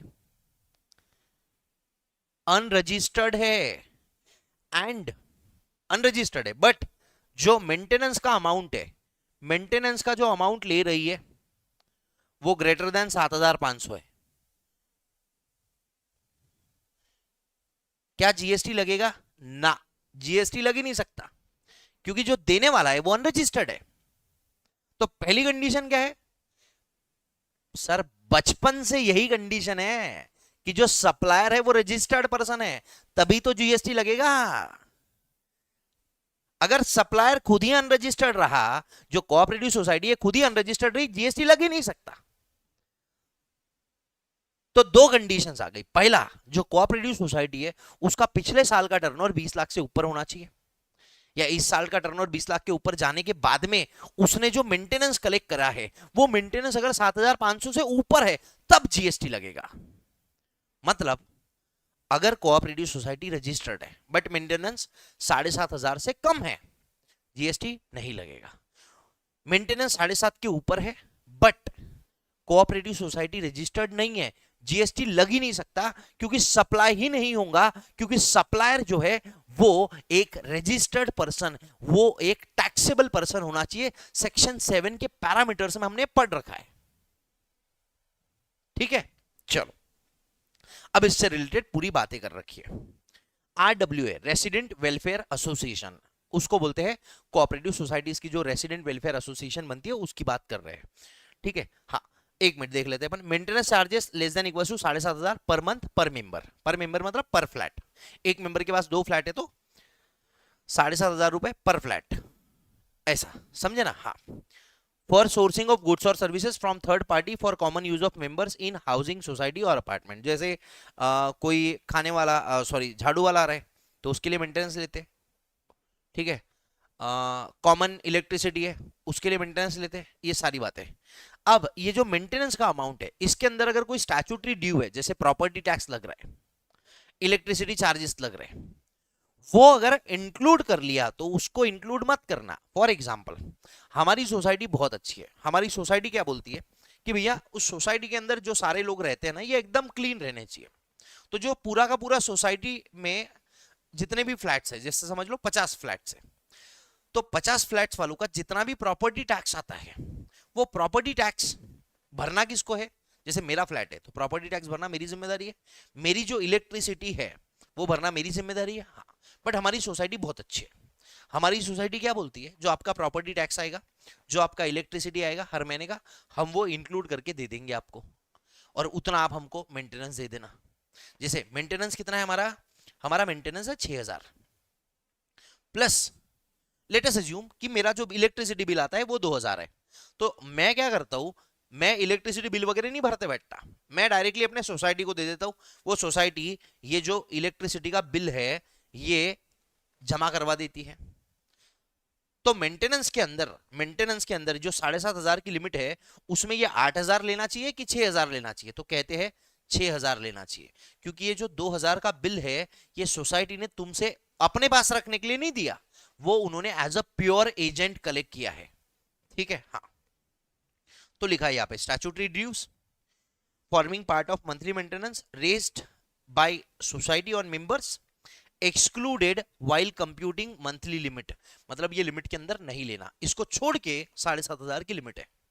ठीक है, अब 4 सवाल आते हैं। पहला, RW has aggregate turnover of less than 20 lakhs in financial year, financial year में 20 लाख से कम का टर्नओवर है।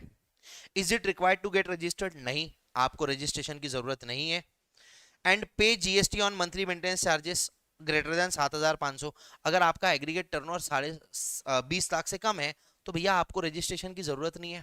और अगर आपको रजिस्ट्रेशन की जरूरत नहीं है तो जो आप 7500 के ऊपर का आप चार्जेस कलेक्ट कर रहे हो उस पर जीएसटी लग ही नहीं सकता, क्योंकि जीएसटी तभी लग सकता है जब सप्लायर एक टैक्सेबल पर्सन है, और क्योंकि आपका टर्नओवर 20 लाख से कम है तो आप टैक्सेबल पर्सन नहीं हो, आपको जीएसटी कलेक्ट करने की कोई जरूरत नहीं है।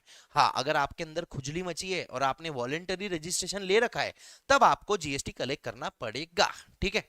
दूसरा, is RWA entitled to take ITC of goods GST paid on input services used and use such ITC for discharge of liability? हाँ, बिल्कुल ले सकते हो। अगर आपका 7500 रुपए के ऊपर का आप, एक तो पहली बात आप रजिस्टर्ड पर्सन हो, ठीक है, क्योंकि एक रजिस्टर्ड पर्सन ही आईटीसी ले सकता है। क्या बोल रहे हैं कि जो आरडब्ल्यू है वो रजिस्टर्ड पर्सन है, ठीक है, ये अपने मेंबर्स को सर्विसेज दे रहा है, पर ये सर्विसेज देने के लिए ये कुछ इनपुट्स भी तो खरीद रहा है, जैसे रिपेयर्स में मेंटेनेंस वगैरह है, ठीक है, किसी आदमी को बुलाया इन्होंने किसी सफाई के लिए, सिक्योरिटी वाले लोग हैं, हाँ वो इनको जीएसटी लगाते होंगे, हाँ जी बिल्कुल लगाते होंगे। तो वो जो सर्विसेज लिया है इन्होंने, सोसाइटी वालों ने सिक्योरिटी सर्विसेज ले रखा है, सिक्योरिटी सर्विस वाले सोसाइटी को जीएसटी लगाते होंगे। तो जो ये सोसाइटी है, ये सोसाइटी ने जो जीएसटी पे कराए इनपुट सर्विसेज वालों को, सिक्योरिटी वालों को, इस इनपुट सर्विस का जो जीएसटी है क्या उसका क्रेडिट ले सकते हैं? हाँ बिल्कुल ले सकते हैं, क्यों नहीं ले सकते। ठीक है। थर्ड पॉइंट क्या बोलता है, अगर एक आदमी के पास 2 फ्लैट्स है तो ये 7500 की लिमिट पर फ्लैट है या पर मेंबर है? तो कहते हैं भैया पर फ्लैट है, पर फ्लैट है, ठीक है ना? हाँ जी, ओके डन। तो अगर 2 फ्लैट है तो आपके लिए 15,000 रुपए का लिमिट हो जाएगा। ठीक, ये लिखा है यहाँ पे, इंग्लिश में आप पढ़ लेना, इसको वीडियो को पॉज करके पढ़ लेना। ठीक, फुल स्क्रीन कर दूं? 1 सेकंड के लिए फुल स्क्रीन कर रहा हूं, 1 सेकंड के लिए पॉज करो, बड़ा कर दूं, पॉज करके पढ़ना है तो पढ़ लो। ठीक है, मैं रुक नहीं रहा हूं, एक ही पेज बचा है। ठीक है, लास्ट, वाह वाह वाह वाह वाह, renting of residential dwelling for use as a residence. याद है आपको भैया, अगर आपने अपना घर किसी आदमी को रहने के लिए दिया, अपना घर किसी आदमी को रहने के लिए दिया तो उस पर जीएसटी नहीं लगेगा, बराबर है। उसमें आया है चेंज, चेंज ये आया है। अभी भी क्या कहता है, अगर आपने अपना घर किसी आदमी को रहने के लिए दिया, नहीं नहीं नहीं नहीं, गलत बात, अगर आपने अपना घर किसी अनरजिस्टर्ड आदमी को रहने के लिए दिया तो जीएसटी नहीं लगेगा। मतलब अगर आप अपना घर किसी आदमी को नहीं नहीं, किसी रजिस्टर्ड आदमी को दे रहे हो, रहने के लिए भी क्यों ना दिया हो, जीएसटी लगेगा, जीएसटी लगेगा। समझे बात को? Renting of residential dwelling for use as a residence to an unregistered person, unregistered person को दे रहे हो तो जीएसटी नहीं लगेगा। बट अगर आपने अपना घर, अगर अपना घर home sweet home registered person को दिया तो जीएसटी लगेगा। बात खत्म। ठीक है, उसके बाद में दूसरा होटल, वोटल का है, ये लेस देन इक्वल्स टू 1000 से कम रहा तो एग्जाम्प्ट है, ये अपन ने देखा था। 999 तक रूम चार्जेस रहे होटल वोटल के तो जीएसटी नहीं लगता।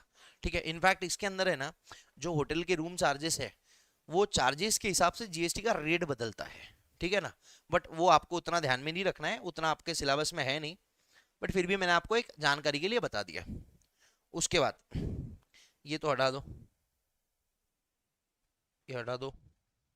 ठीक है, उसके बाद ट्रांसफर ऑफ गोइंग कंसर्न, अगर आपने अपना बिजनेस पूरा का पूरा एज ए होल किसी को दे दिया तो जो कंसिडरेशन ले रहे हो उस पर जीएसटी नहीं लगेगा। ठीक है ना, एज अ गोइंग कंसर्न अगर आपने अपना बिजनेस रनिंग चलता हुआ बिजनेस ट्रांसफर कर दिया किसी को तो जो पैसा आपको मिल रहा है उस पर जीएसटी नहीं लगेगा। ये मैं आपको एक्सेप्शन के अंदर बता चुका हूं, और जब मैंने आपको एक्सेप्शन में बताया था तब भी मैंने आपको बताया था कि इस पे तो भैया जीएसटी लगता ही नहीं है। गोइंग कंसर्न जीएसटी मत लगाना। ट्रांसफर ऑफ गोइंग कंसर्न मतलब क्या है, अरे चलता हुआ बिजनेस है, मैंने मेरा चलता हुआ बिजनेस मैंने पीसी आपको भेज दिया भैया, तो आप मेरे को पैसा दोगे, हाँ, तो इसको ट्रांसफर, ये सप्लाई तो हुआ है पर इसमें जीएसटी नहीं लगेगा। क्लियर है? ओके। उसके बाद service by way of giving on hire, किराए पे देना। क्या किराए पे दिया भैया? पहला, motor vehicle greater than 12 passenger, मतलब बस दिया। किसको? स्टेट ट्रांसपोर्ट वालों को। स्टेट गवर्नमेंट को बस लग रही थी, बसेस कम थी, मेरे पास थी, मैंने उनको किराए पे दे दिया, बदले में वो मेरे को कुछ किराया देंगे, हाँ जी, उस किराए पे जीएसटी नहीं लगेगा। Modes of transportation of goods to GTA, मैंने ट्रक दिया जीटीए वालों को, मैंने क्या दिया? ट्रक दिया किसी जीटीए को, उस पे भी जीएसटी नहीं लगेगा। तीसरा, मैंने दिया इलेक्ट्रिक व्हीकल बस, इलेक्ट्रिक बस जो हरे कलर में आती है, किसको? लोकल अथॉरिटीज को दिया तो जीएसटी नहीं लगेगा। मतलब सिटी बस, कौन सी? इलेक्ट्रिक सिटी बस, उस पे जीएसटी नहीं लगता। लोकल अथॉरिटी को क्यों? क्योंकि स्टेट गवर्नमेंट सिटी बस अभी तक इलेक्ट्रिक वाली नहीं चलाती है। जो इलेक्ट्रिक बसेस चलती है वो सिटी के सिटी में चलती है, और जो सिटी का ट्रांसपोर्ट है उसको लोकल अथॉरिटी देखती है, जैसे पुणे का जो है वो पुणे म्युनिसिपल कॉर्पोरेशन देखती है। हाँ जी। उसके बाद लास्ट वाला क्या बोलते हैं? Motor vehicle for transportation of SSF, student, staff या फैकल्टी, किसको दिया? To a person providing transportation services to school. अच्छा, वाओ, व्हाट इज दिस? अपन ने ऊपर देखा था एजुकेशन में, स्कूल है, स्कूल अपने स्टूडेंट, स्टाफ, फैकल्टी को जो भी सर्विस दे रही है उस पे जीएसटी नहीं लगेगा, बराबर है। कोई एक बस वाला है, ये बस वाला स्कूल को ट्रांसपोर्टेशन की सर्विसेज दे रहा है, स्कूल को, कॉलेजेस को नहीं, स्कूल बस की सर्विस दे रहा है। मतलब स्कूल के पास अपनी खुद की स्कूल बस नहीं है तो स्कूल ने किसी वेंडर को ले लिया है, XYZ नाम की कंपनी है, XYZ नाम की कंपनी है, XYZ कंपनी स्कूल को स्कूल बस सप्लाई करती है, जिसके बदले स्कूल से वो किराया लेती है। यहां पे भी जीएसटी नहीं लगता। हाँ जी, यहाँ पे ये बात नहीं कर रहे, ये स्कूल बस जो स्कूल को दे रही है उसकी बात नहीं कर रहे, ये तो एजुकेशन में ही अपन ने माफ कर दिया था। अब कहते हैं जो ये स्कूल बस वाला है, इस स्कूल बस वाले को मैंने, प्रणव चांडक ने बस दिया किराए पे, बस दिया, हाँ, मैंने बस दिया, और वो भी आगे स्कूल को देने वाला है, तो जो मेरी बस है उस पे भी जीएसटी नहीं लगा सकता मैं, क्योंकि उसकी services same line of business है, उसकी सर्विसेज एग्जम्प्ट है, तो मैं उससे जीएसटी लूंगा। वो बोलेगा भैया मेरी आउटवर्ड सप्लाई एग्जम्प्ट है, इनवर्ड सप्लाई पे गाय को जीएसटी ले रहा है जबरदस्ती का, छोड़ दे, माफ कर दे बेचारे को। ठीक है, हाँ जी, समझ आया बात? हाँ जी, यहाँ स्कूल बस वाले की बात नहीं कर रहे, स्कूल बस वाले को जो बस दे रहा है उसकी बात कर रहे हैं। डन है? उसके बाद लिखा है टोल चार्जेस। अब टोल चार्जेस किसके लिए होते हैं? रोड के एक्सेस के लिए या किसी ब्रिज के एक्सेस के लिए। जैसे रोड के एक्सेस के लिए हर जगह देखे होंगे आपने, अगर आप मुंबई में गए हो तो वहां पे जो बीकेसी का ब्रिज बना है, क्या बोलते हैं यार उसको, फ्लाइंग जो भी है, बीकेसी में नहीं, कुर्ला, कुर्ला में बना है शायद, कहाँ बना है यार, भूल गया मैं बड़ा बुलक्कड़ हूँ इस मामले में, तो एक जो शानदार बने हुआ है उसका नाम नहीं मेरे को ध्यान में आ रहा, ठीक है, एकदम मस्त शानदार दिखता है। तो ब्रिज पे जाने के लिए भी अगर नॉर्मल रोड से जाना है तो कोई टोल नहीं है, पर ब्रिज से जाना है आपको तो टोल लगेगा। तो टोल चार्जेस रोड के लिए या ब्रिज के लिए, on payment of toll charges तो जीएसटी नहीं लगेगा, टोल चार्जेस पे जीएसटी नहीं लगता। सेकंड में देखो क्या बोल रहा है, रोड और bridge bye way of annuity. Annuity और टोल चार्जेस में क्या डिफरेंट है? अरे मैं पुणे का आदमी हूं, मुंबई में एक आध बार जाता हूं, तो मैं जिस बार जा रहा हूं उस बार मैं टोल भर दिया। बट जो आदमी रोज रोज मुंबई में जाता है उसको रोज वो ब्रिज से जाना है तो पास ले लेता है, मंथली पास। कभी टोल चार्जेस पे, टोल ब्रिज पे नाके पे जाओगे ना, देखना वहां पे मंथली पास एन्यूटी हर साल भरता है, हर महीने भरता है वो भी, उस पे भी जीएसटी नहीं लगेगा। उसके बाद थर्ड वाला क्या बोलते हैं, अगर इलेक्ट्रिसिटी ट्रांसमिशन या डिस्ट्रीब्यूशन वाली यूटिलिटी है, इलेक्ट्रिसिटी ट्रांसमिशन या डिस्ट्रीब्यूशन वाली यूटिलिटी है, ये जो इलेक्ट्रिसिटी ट्रांसमिशन या डिस्ट्रीब्यूशन की सर्विसेज दे रहे उस पे भी जीएसटी नहीं लगता। मतलब इलेक्ट्रिसिटी ड्यूटी पे जीएसटी नहीं लग सकता, समझ रहे हो? ट्रांसमिशन और distribution of electricity bye N electricity transmission और डिस्ट्रीब्यूशन यूटिलिटी, उस पे जीएसटी नहीं लगेगा। जनरेशन की यहां पे बात नहीं कर रखी है, उसको अलग इसमें डाल रखा है। क्लियर बात? देखो एक बार इसको है ना पढ़ लो, एक सेकंड।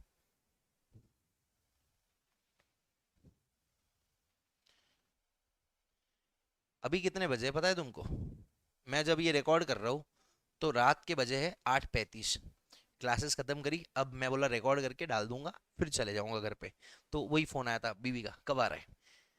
ठीक है, तो ट्रांसमिशन या डिस्ट्रीब्यूशन ऑफ इलेक्ट्रिसिटी इस पे जीएसटी नहीं लगता। बट जो बिजली का बिल है उस पे जीएसटी नहीं लगेगा। बट जो बिजली लाने के लिए आपने मीटर के चार्जेस दे रखे हैं, या फिर मीटर आपको एक जगह से दूसरे जगह लाना है, उस पे उसके जो चार्जेस है मीटर शिफ्टिंग के या जो भी लेबर चार्जेस है, उन चार्जेस पे जीएसटी लगता है। ठीक है, हाँ, बिजली पे नहीं लगता, बट बिजली का मीटर इंस्टॉल करना है, मीटर को एक जगह से दूसरे जगह लेके जाना है, मीटर के जो चार्जेस है उन पे जीएसटी लगता है। क्लियर है बात? ओके। नाइन्थ वाला पॉइंट ये लिखा है डुप्लीकेट बिल, ये हमसे हमारे साथ हो रखा है। 50 रुपए लेते डुप्लीकेट बिल के, तब लिया करते 2015-16 में, मतलब डुप्लीकेट बिल के उस पे जीएसटी लगा कि नहीं लगा तब नहीं देखा था, छोटा बच्चा था मैं। ठीक है, नाइन्थ वाला पॉइंट क्या बोलता है, जो इनक्यूबेटी है, इनक्यूबेटर और इनक्यूबेटी होता है, इनक्यूबेटी का 50 लाख तक का टर्नओवर माफ है। 50 लाख तक के टर्नओवर पे जीएसटी नहीं लगता। जो टीबीआई के अंदर या स्टेप के अंदर science and technology entrepreneurship park या फिर TBI technology business incubators, incubators होते हैं जो इनक्यूबेटी को, इंक्यूबेटर्स वो होते हैं जहां पे ये एरिया है बेसिकली, उसको इंक्यूबेटर कहते हैं। ठीक है ना, ये स्टेप जैसे एसईजेड है ना वैसी टाइप का है। ठीक है, STP science and technology entrepreneurship park, वहां पे अगर आपने अपना धंधा लगाया तो आप हो गए इनक्यूबेटी, अगर कुछ टर्म्स एंड कंडीशंस को फुलफिल करते हो तो आपको उसके अंदर नहीं घुसना है। इनक्यूबेटी, इनकी बेटी नहीं, इनक्यूबेटी। इनक्यूबेटी के 50 लाख तक का जो टर्नओवर है वो 3 साल तक माफ होता है, अगर आपका 50 लाख का टर्नओवर पहली बार गया है। मतलब क्या बोल रहा हूं मैं बताता हूं, देखो, turnover during preceding year is less than 50 lakh और 3 साल नहीं हुए हैं, मतलब 3 साल तक आपका 50 लाख रुपए तक का जो टर्नओवर है वो माफ होता है। आपने फाइनेंशियल ईयर 20-21 में एग्रीमेंट एंटर करा, इस साल आपका टर्नओवर कितना था? 40 लाख, नई जीएसटी नहीं लगेगा। 21-22 42 लाख नहीं लगेगा। 22-23 48 लाख नहीं लगेगा। 23-24 49 लाख लग जाएगा, क्योंकि एग्जम्पशन 3 साल का है। एग्जम्पशन 3 साल तक ही मिलेगा और वो भी तब मिलेगा जब आपका टर्नओवर पिछले साल में 50 के ऊपर नहीं गया। मतलब जिस साल में आपका टर्नओवर 50 के ऊपर गया, जिस साल में आपका टर्नओवर 50 के ऊपर गया, पहले 3 सालों की बात कर रहा हूं मैं। जैसे अगर पहले साल मैंने चालू करा फाइनेंशियल ईयर 20-21 में, यहां मेरा टर्नओवर था 40 लाख, ठीक है, जीएसटी नहीं लगेगा। फाइनेंशियल ईयर 21-22 में मेरा टर्नओवर चलेगा 55 लाख, तो क्या होगा? पहले 50 लाख पे नहीं लगेगा, अगले 5 लाख पे लग जाएगा। और फाइनेंशियल ईयर 22-23 से अगले साल मेरे को पूरा जीएसटी, पूरे टर्नओवर पे जीएसटी लगेगा, क्योंकि पिछले साल मेरा टर्नओवर 50 के ऊपर जा चुका है। समझे क्या बात? तो पहली बात, इनक्यूबेटी को 50 लाख तक के जो टर्नओवर है उस पर जीएसटी नहीं लगता, अगर पिछले साल में उसका टर्नओवर 50 लाख के ऊपर नहीं गया हो। दूसरा, अगर 3 साल नहीं हुए हो। क्या बोला मैंने? इनक्यूबेटी को 50 लाख तक का जीएसटी का जो अमाउंट है उस पे जीएसटी नहीं लगता। 50 लाख तक का जो टर्नओवर है उस पे जीएसटी नहीं लगता अगर पिछले साल आपको 50 लाख के ऊपर का टर्नओवर नहीं गया, प्लस 3 साल नहीं हुए, पहले 3 साल में 50-50 लाख का एग्जम्पशन मिलेगा। समझ में आई बात? ओके। फिर टीबीआई या STEP, TBI technology business incubator, या STEP science and technology entrepreneurship park, या जो बायो इंक्यूबेटर्स होते हैं, ये जो सर्विसेज देते हैं, किसको? इंक्यूबेटीज को मोस्ट ऑफ दी सर्विसेज देते हैं ये, इनकी सर्विसेज पे जीएसटी नहीं लगता। उसके बाद कलेक्शन और providing news bye way of independent journalist, PTI, press trust of India, Uni, United news of India, ये लोग जो सर्विसेज देते हैं काहे की न्यूज कलेक्ट करने की, उस पे भी जीएसटी नहीं लगता। हाँ जी, हाँ जी, हाँ जी। जो न्यूज एजेंसीज होती है या जो न्यूज चैनल है, ये सारी की सारी न्यूज खुद नहीं कलेक्ट करते, तो कोई इंडिपेंडेंट जर्नलिस्ट इनको न्यूज ला के दे रहा है, तो उसके बदले पैसा लेगा। हाँ, तो जर्नलिस्ट की जो सर्विसेज है, जो न्यूज चैनल को देता है न्यूज कलेक्ट करके देने की, अगर ये इंडिपेंडेंट जर्नलिस्ट है तो उस पे जीएसटी नहीं लगेगा। पीटीआई वाले या यूएनआई वाले, जहां से न्यूज चैनल वाले न्यूज उठाते हैं, नीचे सोर्स में लिख के आता है प्रेस ट्रस्ट ऑफ इंडिया, कि हमने प्रेस ट्रस्ट ऑफ इंडिया से ये न्यूज उठाई है। सोर्स क्या है? प्रेस ट्रस्ट ऑफ इंडिया, मतलब इन्होंने प्रेस ट्रस्ट ऑफ इंडिया से न्यूज खरीदी है, तो प्रेस ट्रस्ट ऑफ इंडिया ने उनको सर्विस दिया है न्यूज की, न्यूज देने की, हाँ, न्यूज प्रोवाइड करने की, जीएसटी नहीं लगेगा। Next, information, RTI right to information act के अंदर जो इंफॉर्मेशन प्रोवाइड करने की सर्विस देती है अपने को, उस पर जीएसटी नहीं लगता। मतलब आपके पास राइट है कि आप इंफॉर्मेशन को ले सकते हो, तो भैया मैंने आरटीआई के तहत ये इंफॉर्मेशन मांगी, उसके लिए मेरे को कुछ पैसे भरने पड़ते, उस पर जीएसटी नहीं लगता। पब्लिक लाइब्रेरीज, पब्लिक लाइब्रेरीज, यहाँ पे भी जीएसटी नहीं लगता, मतलब बुक्स ले रहे हो, बुक के साथ में प्लस जीएसटी नहीं लगाते। फॉरेन डिप्लोमेटिक मिशंस, जो ये डिप्लोमेट्स वगैरह वगैरह होते हैं, इनकी जो सर्विसेज है, इस पे भी जीएसटी नहीं लगता। एक पहले हुआ करता था स्लॉटरिंग ऑफ एनिमल, ये भी अभी डिलीट कर दिया गया, इसको यहाँ पे डिलीट नहीं करा मैंने, इसकी सर्विसेज पे जीएसटी नहीं लगता था, अब लगता है एनिमल्स को काटने का। फूड सैंपल्स कलेक्ट करते हैं, एफएसआई, ठीक है ना, एफएसआई फूड सैंपल्स कलेक्ट करते हैं, लाइसेंस रजिस्ट्रेशन या एनालाइज करते हैं फूड सैंपल्स को, उस पे जीएसटी नहीं लगता था, अब इस पे जीएसटी लगता है। उसके बाद लास्ट वाला, अगर इंडिया के बाहर कोई बिजनेस एग्जीबिशन हेल्ड हो रहा है और एक ऑर्गेनाइजर है, वो किसी भी इंसान को सर्विस दे रहा है इंडिया के बाहर के किसी एग्जीबिशन से रिलेटेड, तो वहां पे जीएसटी लगेगा। नेक्स्ट 18th वाला पॉइंट है, अगर सर्विस, एक सेकंड रुक जाइए, फिर फोन आ रहा है, एक मिनट, आई रहो, हाँ जी, हाँ। अगला क्या है? सर्विस प्रोवाइडेड बाय, कौन? प्लेयर, रेफरी, अंपायर, कोच या मैनेजर किसी स्पोर्टिंग इवेंट में किसी रिकॉग्नाइज्ड स्पोर्ट्स बॉडी को सर्विस प्रोवाइड कर रहा है। विराट कोहली भारत आईसीसीआई नहीं बीसीसीआई को सर्विस प्रोवाइड कर रहा है, जीएसटी नहीं लगेगा। प्लेयर्स, रेफरी आईसीसी को सर्विस प्रोवाइड कर रहे हैं, नहीं लगेगा। अंपायर नहीं लगेगा। कोच या मैनेजर राहुल द्रविड़, रवि शास्त्री, अनिल कुंबले बीसीसीआई को देते थे, जीएसटी नहीं लगता था।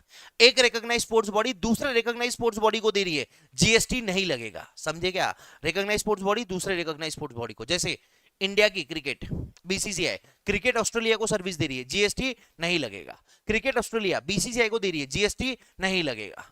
बीसीसीआई किसी महाराष्ट्र स्टेट गवर्नमेंट की एसोसिएशन को दी है, जीएसटी नहीं लगेगा। प्लेयर्स दे रहे, रेफरी, मतलब ये लोग वो है जो डायरेक्टली फील्ड में इन्वॉल्व होते हैं, इनकी सर्विसेज पे जीएसटी नहीं लगता। एक स्पोर्ट्स बॉडी दूसरे स्पोर्ट्स बॉडी को दे रही है, नहीं लगेगा। बट ये जो सिलेक्टर लोग हैं जो बाहर से मजे लेते हैं बैठ के, कमेंटेटर्स आकाश चोपड़ा, और ये स्टेडियम के बाहर क्यूरेटर्स, टेक्निकल एक्सपर्ट, इनकी सर्विसेज पे जीएसटी लगता है। Service provided by a about to IPL franchisees पे जीएसटी लगता है, क्योंकि वो रिकॉग्नाइज्ड स्पोर्ट्स बॉडी नहीं है। तो विराट कोहली इंडिया के लिए खेल रहा है, उसकी सर्विसेज पे जीएसटी नहीं लगता। बट विराट कोहली अगर आरसीबी के लिए खेल रहा है तो उसकी सर्विसेज पे जीएसटी लग सकता है, लग सकता है। क्लियर है बात? हाँ जी। मैं इसको ज्यादा डिटेल में नहीं डालूंगा, इसको अपन ने रेगुलर क्लास में बहुत ज्यादा डिटेल में कर रखा है। और लास्ट वाला जिसमें अमेंडमेंट है, service satellite launch services. Satellite launch services पहले इसरो, आईएसआरओ, अंतरिक्ष और न्यू स्पेस इंडिया, ये तीन लोग अगर सैटेलाइट लॉन्च करते थे तो जीएसटी नहीं लगता था, बट अब ऐसा है कि कोई भी आदमी अगर सैटेलाइट को लॉन्च करना चाहता है, मतलब कल चल के मैंने सोचा कि भैया एक सैटेलाइट लॉन्च करते हैं, अंबानी जी ने सोचा सैटेलाइट लॉन्च करते हैं, तो अब कोई भी आदमी सैटेलाइट लॉन्च करे उस पे जीएसटी नहीं लगेगा, एग्जम्प्ट फॉर ऑल। मेरे को लगता है इस पे क्वेश्चन आएगा। सैटेलाइट लॉन्च करने की सर्विस आप कोई भी दे, उस पे जीएसटी नहीं लगेगा। यहाँ पे हमने एग्जाम्शन खत्म कर दिया है। उम्मीद करता हूं मजा आया होगा। मेक श्योर दोस्त भाई बहन सब जितने भी लोग हैं उनके साथ शेयर करें। Thank you very much, bye bye, take care guys.